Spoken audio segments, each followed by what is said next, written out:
Simcenter FloEFD can drive innovation by discovering better designs faster, even during the early design stage, with its front-loading design capabilities. In this video, we will take a deep dive into design space exploration to show you how you can discover better designs faster with Simcenter FloEFD. By using FloEFD, we are able to gain important insight into the temperature variation and the flow dynamics of the IGBT module. And we want to see if we can improve the base plate design to achieve better cooling performance. Thus, a new design was introduced. Varying the pin size, draft angle, and pin pattern, we are able to get this new base plate design through an intelligent design space exploration to minimize the IGBT temperature as well as the cooler pressure drop across. Let's take a look how we did this in FloEFD. We have seen that how the front-loading, multi-CAD embedded, and easy project setup capability of FloEFD can greatly benefit designers for CFD analysis.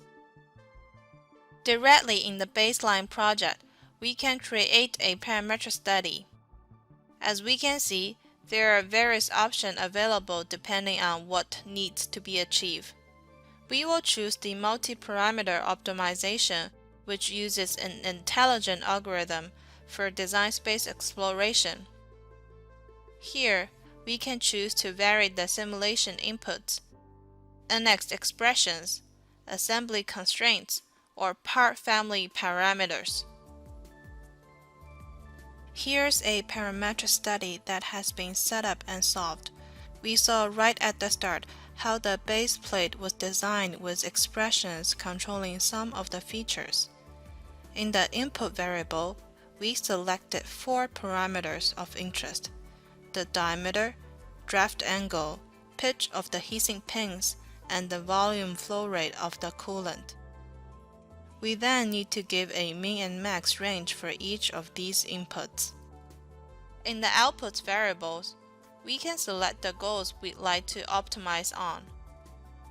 For this, I'm selecting the maximum IGBT temperature, which we'd like to minimize, and the delta P, which we'd like to also minimize.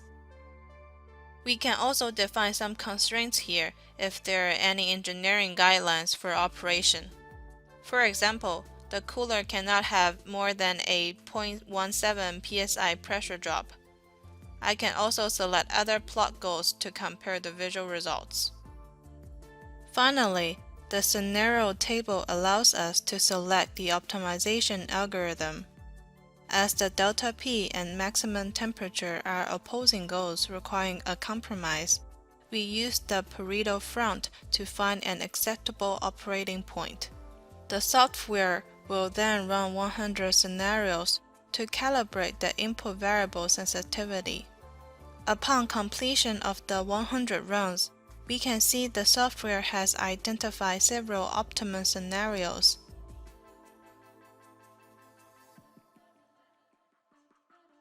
Let's go to the study plot and see the 2 results analyzed plots.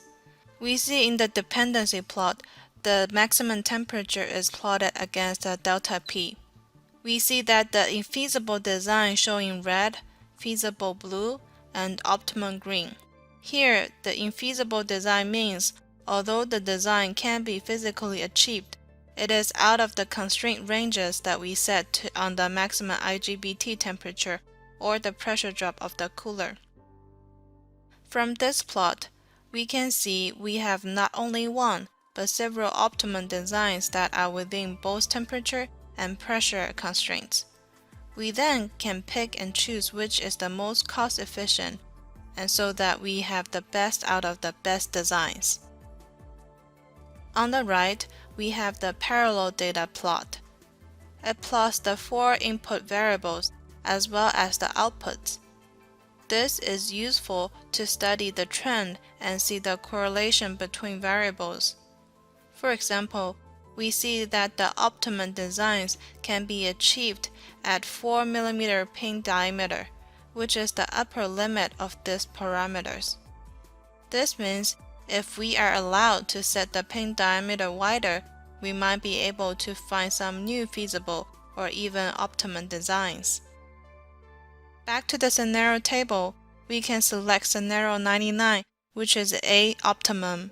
We can right-click and create a FloEFD project out of this optimum. Jumping over to this design, we can see the pin are much denser and also the pin diameter are wider. Let's compare the results.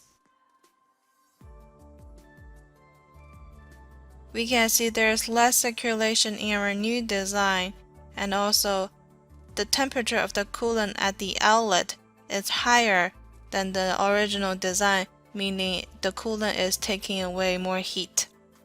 And we can also look at the pressure plot. We see that we have a less pressure drop than the design before. We can also use the numerical data to compare the results. From this table, we can see clearly that our maximum temperature drops and the delta P decreases as well. Performing this parametric study, we can obtain not only one but several optimum designs, allowing the user to take this newfound knowledge to look into the possible trade-off of IGBT maximum temperature and pressure drop of the cooler.